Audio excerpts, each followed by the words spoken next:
Hi. Hello. My name is Stephanie, and welcome, or if you're coming back, welcome back. Either way, I'm glad you're here, and I hope you're well. And unless the heat of the moment starts playing anytime soon, we finally made it through perhaps the longest January ever in the history of anything. And thus, it's time to wrap up everything that I read in January 2025 for those of you in the future. So, the way I typically do these wrap-up videos, when I remember to do them, is that I give a brief, spoiler-free synopsis of what I read, what I thought of it, any content warnings that might apply, and what I rated it on Storygraph and Goodreads for what that's worth to you. I joined Storygraph recently, and I'm in the process of probably completely moving over there, but I'm still getting used to the platform, so what I rated them on Goodreads and Storygraph, again, for what that's worth to you. Alright, let's talk about what I read in January. So I read 12 books in January, and the first 2 books I read were part of the same series, so I'm going to group them together. That's typically what I do when I read series.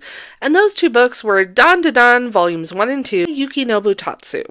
And it is a manga that follows 2 high school students, Momo, who believes in ghosts but does not believe in aliens, and Okuran, who believes in aliens but not in ghosts. Their lives are turned quite literally upside down when they find out that both ghosts and aliens are in fact real, when Momo is abducted by aliens and Okuran is possessed. This is all just in the first chapter, by the way. Having been granted superpowers, the 2 reluctant friends team up to fight ghosts and aliens while trying to get Okuran's balls back, a slightly demonic grandma that is now possessing a Lucky Cat statue. As you can tell from that brief summary, Dan is wild. And I mean that in the very, very best way. I absolutely love it. It's a great mix of action and off-the-wall humor and sometimes horror, and there's literally no way to predict what is going to happen next. Absolutely no way. That being said, Dan is weird. In the same way that Chainsaw Man is weird, and by that I mean it's not going to be for everyone, but if it sounds like your thing, I would highly recommend it because it's a fun time. I gave both volumes 5 stars. That being said, pretty major content warning for SA. There seems to be, at least in the chapters that I've read, there seems to be quite a bit of that, so just be mindful of that if you're going to check it out. Also, for body horror, sexual harassment, and shonen-esque violence. Like I said, Dan is not going to be for everyone, and you should definitely be mindful of the content warnings if you're thinking of checking it out. But if you think it might be your thing, it's a really good time. Third book is actually one that had been on my TBR for a while, and that is Big Swiss by Jen Bajan. After a traumatic event, Greta abandons her life and moves into a crumbling farmhouse that was built in 1737 and is also filled with bees, and becomes a transcriptionist for Ohm, a sought-after sex therapist in a small, affluent community. And she soon becomes obsessed with one of Ohm's patients, whom she nicknames Big Swiss. And then one day, while she's out in town, Greta hears and recognizes Big Swiss's voice, and soon inserts herself into the other woman's life, telling lie after lie after lie. I have kind of mixed feelings about this book. On the one hand, this is one of the best written books that I've read in a while. The prose is fantastic, the pacing is solid, the characters are awful and weird and terrible in a way that makes the book, impossible to put down. I was literally trying to read this while I was grocery shopping. I loved the setting, and I thought the story itself was incredibly compelling. And yet it kind of fell apart for me at the end. Literally right up until the ending, this was a 5-star read for me. And I'm not exactly sure why I don't vibe with the ending. It works thematically, and I like that it was appropriately messy. This whole book is a dumpster fire that you cannot look away from in the very best way. But there's just something about it that I don't know. I don't like, and I can't figure out what exactly it is that I don't vibe with. But it's not a book-ruining ending for me or anything like that. Like I said, there's just something about it that didn't work for me, so I gave it 3.5 stars. Content warning, though, for suicide, suicidal ideation, stalking, and substance abuse. Next 3 books that I read were all part of the same series, so we're going to talk about them all together. These were volumes 1, 2, and 3 of Sakomoto Days by Yuto Suzuki. Once upon a time, Taru Sakomoto was the world's greatest hitman, who was both revered and feared by his fellow hitman and others in the underworld. And then he fell in love and left that life behind. And now he's living a quiet life, running a convenience store with his wife and young daughter. But that all changes when his old life comes calling once again. This is by far my favorite new manga series that I've started. It's this absolutely fantastic combination of a slice of life and an action story. And the action is absolutely phenomenal. The characters are really fun, and it's this really great combination of almost John Wick and Way of the House Husband meets slice of life. If that sounds appealing to any of you, please check it out. The series is absolutely phenomenal. I gave the first 2 volumes 5 stars and the 3rd volume 4.5 stars. Content warning for shonen-related violence. I love this formerly murderous found family so much, and I cannot wait to see where this goes. I'm absolutely loving this series so far. 7th thing that I read in January was The Monkey by Stephen King. And this is a short story about a man named Hal and his family who returned to his childhood home after the death of the aunt who raised him and his brother after the sudden death of their mother when they were children. While going through his aunt's house, Hal's son stumbles across a toy, a wind-up monkey toy, which shouldn't be there at all, as Hal threw it down a dry well as a kid because it started killing people. And it's once again set its sights on his family.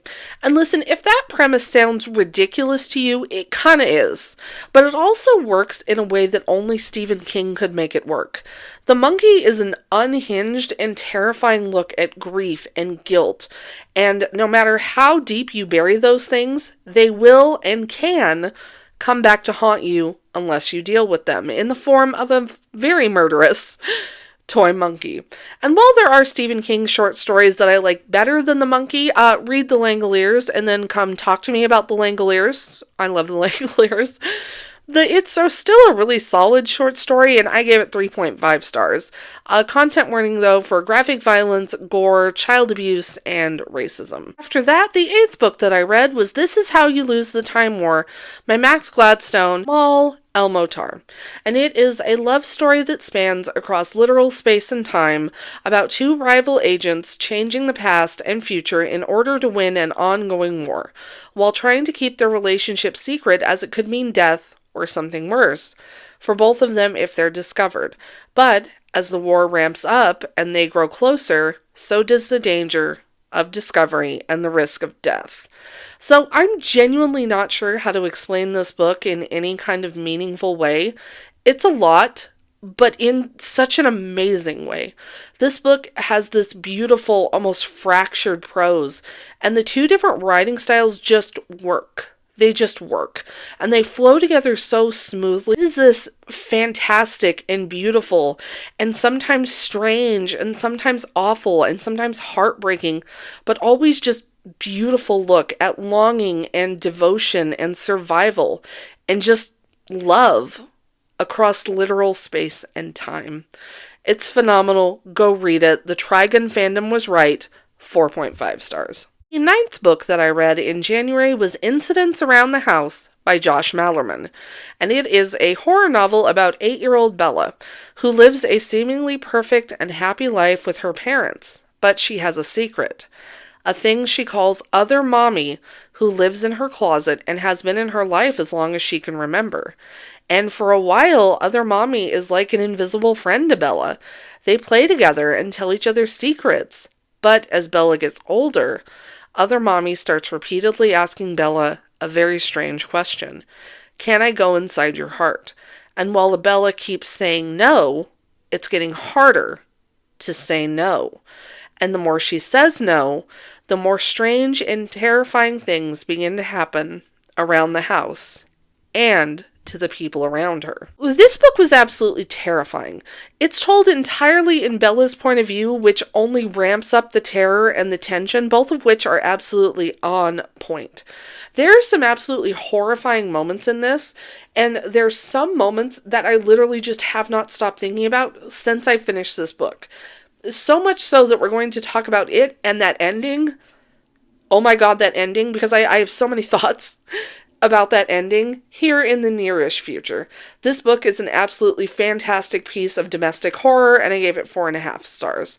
Content warning for body horror is kind of the best way I can describe what happens. Next, and the 10th book that I read, for those of you playing along at home, was The Bite and Her Nightmare by B. Breyer. And when Claire Drosselmeyer's eccentric uncle dies, he leaves her his grand manor in the isolated Maine woods. But this wasn't done out of kindness, and it comes with a catch. Claire must spend 4 weeks in the manor before it becomes hers, and even though she's understandably terrified and does not want to do this, like with all other aspects in her life, Claire has no choice. And once in the dilapidated manor, she finds a hidden workshop, and inside that hidden workshop is a Nutcracker doll. A Nutcracker doll for her. So this is a Gothic retelling of the Nutcracker that takes the bare bones of that story and uses it to tell the story of a young woman who's trapped, not just in a creepy, crumbling mansion, but also by the expectations of her family and the society in which she lives. And when we first meet Claire, she's very much just resigned and terrified. But there's also this quiet, simmering anger that's building just beneath the surface, and it is fantastic. Full disclosure, I did receive an ARC of this book, not sponsored or anything like that, but just for your reference, this was an ARC that I received and am very grateful for. I'm going to talk more about The Bite and Her Nightmare in the very near future, so for now, I'll just say that it is a fantastic Gothic retelling that uses the Nutcracker story in a really unique way to tell the story of a young woman who has had enough. 5 stars. Content warning per the author, which I always appreciate, emotional abuse and sexual harassment, and per my own reading, I'd like to also add referenced child abuse. Second to last thing that I read in January was Philomel Cottage by Agatha Christie, and it follows a woman named Alex who is living her best life. She's newly married, inherited a life-changing amount of money after living paycheck to paycheck and just kind of barely scraping by, and she now lives in an adorable cottage in the English countryside with the love of her life. Except, she keeps having a recurring dream where her husband is killed by her former lover, and rather than feeling sad or afraid, all she feels is relief. And then one day, her former boyfriend calls unexpectedly to say he's in town and would love to come over for dinner.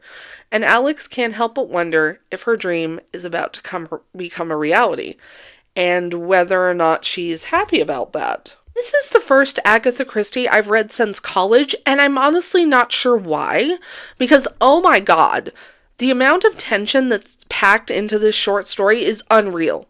It is absolutely unreal. And there's also this creeping sense of dread that something horrible is coming. But you're not sure what that horrible thing is, only that there's no way to avoid it. The pacing is super solid, and the characters all feel insanely fleshed out, given that this is a fairly short novella. And like I said, the tension is just so good. It is so taut and tight. It's fantastic. I gave it 5 stars. Definitely going to try to read more of her works this year. Not sure why I haven't read any since college, but that is a mistake I need to correct immediately. Last, but certainly not least, we have the 12th and final book that I read in January, A Walk in the Dark by Arthur C. Clarke. This is a short story following Robert Armstrong, who is a seasoned space traveler who has been working on a newly human-inhabited but still very desolate planetoid and is eager to move on. He's actually on his way to catch the last ship off planet for a while when his vehicle breaks down and he's forced to walk alone in the dark from the base to the ship's launch pad. And while the planetoid is said to have been uninhabited before humans arrived, Robert can't shake the feeling that he's actually not alone out here in the dark. Again, this is another short story that packs a hell of a punch into such a short amount of pages. No one does sci-fi like Arthur C. Clarke. No one does sci-fi like Arthur C. Clarke. The prose is super bare and kind of stark. It's not super description heavy, but what there is really effective. And again, the tension is just absolutely top tier. And there are moments when, kind of against your will, this story lulls you into this false sense of security where you start to believe that there's nothing out there in the darkness, that Robert is safe, that there's nothing wrong. And yet, you can't shake the feeling that Robert isn't alone out there, and that whatever is out there is coming to get him. It's very good sci-fi horror, and I absolutely loved it. 5 out of 5 stars. That was everything that I read in January 2025 for those of you in the future, and honestly, it was a really solid reading month.